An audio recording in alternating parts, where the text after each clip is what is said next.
Hi Kannada Veda YouTube ಚಾನಲ್ಗೆ ಎಲ್ಲ ವಿದ್ಯಾರ್ಥಿನಿಯರಿಗೆ ಸ್ವಾಗತನ ಕೂಡ ತಿಳಿಸ್ತಾ ಇದೀಗ ಕರ್ನಾಟಕ ರಾಜ್ಯದಲ್ಲಿ SLC ವಿದ್ಯಾರ್ಥಿನಿಯರಿಗೆ ಒಂದು ಪರೀಕ್ಷೆಗೆ ಸಂಬಂಧಪಟ್ಟಂತೆ ಇಲಾಖೆ ಕಡೆಯಿಂದ ಅಧಿಕೃತ ವೇಳಾಪಟ್ಟಿ ಪ್ರಕಟ ಮಾಡಿದ್ದಾರೆ ಅಂತ ಹೇಳ್ಬೋದಾಗಿರುವಂಥದ್ದು.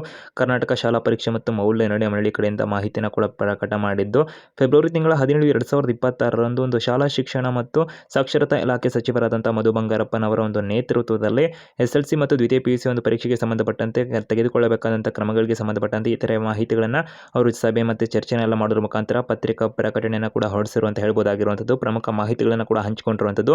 ಇದೇ ಮೊದಲ ಬಾರಿಗೆ SLC ವಿದ್ಯಾರ್ಥಿಗಳಾಗಿರ್ಬೋದು, PUC ವಿದ್ಯಾರ್ಥಿಗಳಿಗೆ ಸಂಬಂಧಪಟ್ಟಂತೆ ಕೂಡ ಮಾಹಿತಿನ ಕೊಟ್ಟಿದ್ದಾರೆ. ಸೊ ಈ ಒಂದು ವಿಡಿಯೋದಲ್ಲಿ SLC ವಿದ್ಯಾರ್ಥಿಗಳ ಬಗ್ಗೆ ಮಾಹಿತಿನ ತಿಳಿಸ್ತಾ ಇದ್ದೀವಿ. SLC ವಿದ್ಯಾರ್ಥಿಗಳಿಗೆ ಫಲಿತಾಂಶಕ್ಕೆ ಸಂಬಂಧಪಟ್ಟಂತೆ ಪ್ರಮುಖವಾದಂಥ ಮಹತ್ವದ ಮಾಹಿತಿನ ಕೊಟ್ಟಿರುವಂಥದ್ದಾಗಿರುತ್ತೆ ಮೊದಲ ಬಾರಿಗೆ.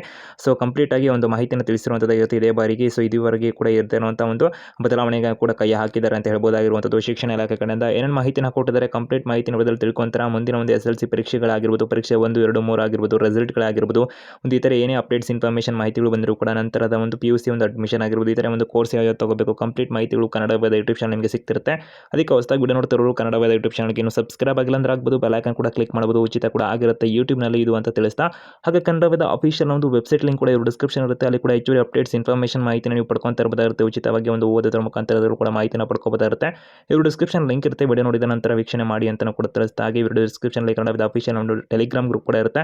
ಅಲ್ಲಿ ಜಾಯ್ನ್ ಆಗೋ ಮುಖಾಂತರ ಹೆಚ್ಚುವರಿ ಅಪ್ಡೇಟ್ಸ್ ಇನ್ಫಾರ್ಮೇಷನ್ ಮಾಹಿತಿನ ಇತರ ಒಂದು ಪರೀಕ್ಷೆಗಳಿಗೆ ಸಂಬಂಧಪಟ್ಟಂತೆ ಎಲ್ಲ ಮಾಹಿತಿಗಳನ್ನು ನೀವು ಪಡ್ಕೊಂತ ಇರಬಹುದಾಗಿರುತ್ತೆ ಅಂತ ಕೂಡ ತಿಳಿಸ್ತಾ. ಒಂದೊಂದಾಗಿ ಮಾಹಿತಿನ ತಿಳಿಸ್ತಾ ಹೋಗ್ತಾನೆ. ಇದೀಗ SLC ವಿದ್ಯಾರ್ಥಿಗಳಿಗೆ ಮಾರ್ಚ್ ತಿಂಗಳ 18, 2026ರಿಂದ ಏಪ್ರಿಲ್ ತಿಂಗಳ 2ನೇ ತಾರೀಕು 2026ರವರೆಗೆ ಒಂದು ಪರೀಕ್ಷೆಯ ದಿನಾಂಕ ನಿಗದಿಯಾಗಿರುವಂಥದ್ದಾಗಿರುತ್ತೆ.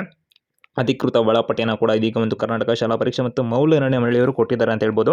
ಬೆಳಿಗ್ಗೆ 10 ಗಂಟೆಯಿಂದ ಮಧ್ಯಾಹ್ನ 1 ಗಂಟೆ 15 ನಿಮಿಷದ ತನಕ ಒಂದು ಪರೀಕ್ಷೆಗಳು ನಿಗದಿಯಾಗಿರುವಂಥದ್ದಾಗಿರುವಂಥದ್ದು. ಸೊ ನಂತರದ ಒಂದು ವಿಷಯವಾದರೂ ಇದೊಂದು ಸಮಯ ಕೂಡ ಬದಲಾವಣೆ ಆಗುತ್ತೆ ಅಂತ ಹೇಳ್ಬೋದಾಗಿರುವಂಥದ್ದು. ಬಹುತೇಕವಾಗಿ ಈ ಬಾರಿ ಒಂದು ಶಿಕ್ಷಣ ಇಲಾಖೆ ಕೊಟ್ಟಿರೋ ಮಾಹಿತಿ ಆಧಾರದ ಮೇಲೆ 9,02,889 ವಿದ್ಯಾರ್ಥಿಗಳು ಪರೀಕ್ಷೆಗೆ ನೋಂದಣಿ ಕೂಡ ಮಾಡ್ಕೊಂಡಿದ್ದಾರೆ ಅಂತ ಶಿಕ್ಷಣ ಇಲಾಖೆಯವರು ಮಾಹಿತಿನ ಕೊಟ್ಟಿದ್ದು. ಅದರಲ್ಲಿ ಹೊಸ ಅಭ್ಯರ್ಥಿಗಳು 8,12,1255 ಇದ್ದರೆ, ಒಂದು ಪುನರಾವರ್ತಿತ ಅಂದರೆ ಫೇಲ್ ಆಗಿ ಪರೀಕ್ಷೆಯನ್ನು ಕಟ್ಟಿರುವಂಥ ಅಭ್ಯರ್ಥಿಗಳಿದೆಲ್ಲ ಅನುತ್ತೀರ್ಣರಾಗಿ ಅವರು 62,845 ಅಭ್ಯರ್ಥಿಗಳಿದ್ದಾರೆ. ಖಾಸಗಿ ಅಭ್ಯರ್ಥಿಗಳು 27,189 ಒಂದು ಅಭ್ಯರ್ಥಿಗಳು ಇರುವಂಥದ್ದು ಅಂತ ಮಾಹಿತಿನ ಕೂಡ ತಿಳಿಸಿರುವಂಥದ್ದಾಗಿರುತ್ತೆ. ಪ್ರಮುಖವಾಗಿ 15,941 ಒಂದು ಪರೀಕ್ಷಾ ಕೇಂದ್ರಗಳಲ್ಲಿ ಒಂದು ಪರೀಕ್ಷೆಯನ್ನು ಅಥವಾ ಒಂದು ಶಾಲೆಗಳಲ್ಲಿ ಪರೀಕ್ಷೆ ನಡೆಸಲಾಗ್ತದೆ ಅಂತ ಮಾಹಿತಿನ ಕೊಟ್ಟಿರುವಂಥದ್ದಾಗಿರುತ್ತೆ. ಪರೀಕ್ಷಾ ಕೇಂದ್ರಗಳ ಸಂಖ್ಯೆ 2,871 ಇರುತ್ತೆ ಅಂತ ಮಾಹಿತಿನ ಕೊಟ್ಟಿದ್ದಾರೆ.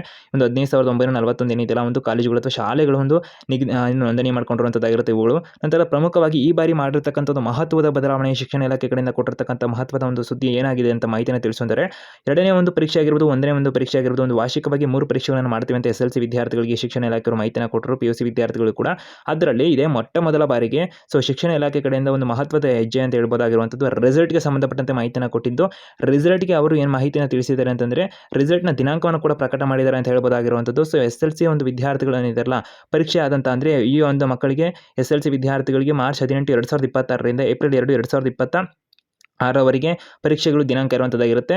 ಇವತ್ತಿಗೆ ಸಂಬಂಧಪಟ್ಟಂತೆ ಪರೀಕ್ಷೆ 1ಕ್ಕೆ ಪರೀಕ್ಷೆ ಕಂಪ್ಲೀಟ್ ಆಗೋದಕ್ಕೆ ಮೊದಲೇ ರಿಸಲ್ಟ್ಗೆ ಸಂಬಂಧಪಟ್ಟಂತೆ ದಿನಾಂಕನ ಪ್ರಕಟ ಮಾಡಿರುವಂಥದ್ದು. ಸಂಭಾವ್ಯ ದಿನಾಂಕ ಅಂತ ಅವರು ಮಾಹಿತಿನ ಕೂಡ ಕೊಡೋದ್ರ ಮುಖಾಂತರ ಏಪ್ರಿಲ್ 24, 2026ರಂದು ರಿಸಲ್ಟನ್ನು ಪ್ರಕಟ ಮಾಡೋದಕ್ಕೆ ಒಂದು ಗುರಿಯನ್ನು ಹೊಂದಿದ್ದೀವಿ ಅಂತ ಶಿಕ್ಷಣ ಸಚಿವರು ಕೂಡ ಮಾಹಿತಿನ ಕೊಟ್ಟಿರುವಂಥದ್ದಾಗಿರುತ್ತೆ. ನಂತರದಲ್ಲಿ ಒಂದು ಪರೀಕ್ಷೆ 2ಕ್ಕೆ ಸಂಬಂಧಪಟ್ಟಂತೆ ಮಾಹಿತಿನ ಕೊಟ್ಟು ಮೇ 18, 2026ರಿಂದ ಮೇ 25, 2026ರವರೆಗೆ ಈ ಒಂದು ಪರೀಕ್ಷೆ ನಡೆಯುತ್ತೆ ಅಂತೆಲ್ಲ ಮಾಹಿತಿನ ಕೊಟ್ಟಿದ್ದಾರೆ. ನಂತರದಲ್ಲಿ ಅದರ ಒಂದು ರಿಸಲ್ಟನ್ನು ಜೂನ್ 1, 2026ಕ್ಕೆ ಕೊಡುವಂಥ ಒಂದು ಗುರಿಯನ್ನು ಹೊಂದಿದ್ದೀವಿ, ಸಂಭಾವ್ಯ ದಿನಾಂಕ ಅಂತಲೂ ಕೂಡ ಶಿಕ್ಷಣ ಇಲಾಖೆ ಕಡೆಯಿಂದ ಮಾಹಿತಿನ ತಿಳಿಸಿರುವಂಥದ್ದು. ಸೊ ಹಿಂದೆ ಏನಾಗ್ತಿತ್ತು ಅಂದರೆ ಪ್ರಮುಖವಾಗಿ ರಿಸಲ್ಟ್ಗೆ ಸಂಬಂಧಪಟ್ಟಂತೆ ಪರೀಕ್ಷೆ ಎಲ್ಲ ಕಂಪ್ಲೀಟ್ ಆಗಬೇಕಿತ್ತು. ಆ ನಂತರದಲ್ಲಿ ಒಂದು ವ್ಯಾಲ್ಯೂಯೇಷನ್ ಎಲ್ಲ ಕಂಪ್ಲೀಟ್ ಆಗಬೇಕಿತ್ತು, ಒಂದು ಡಿಜಿಟಲೀಕರಣ ಎಲ್ಲ ಆಗಬೇಕಿತ್ತು. ಆ ನಂತರದಲ್ಲಿ ಶಿಕ್ಷಣ ಸಚಿವರ ಜೊತೆ ಎಲ್ಲ ಸಭೆಯನ್ನು ನಡೆಸೋದ್ರ ಮುಖಾಂತರ ರಿಸಲ್ಟ್ ಪ್ರಕಟ ಆಗ್ತಿತ್ತು.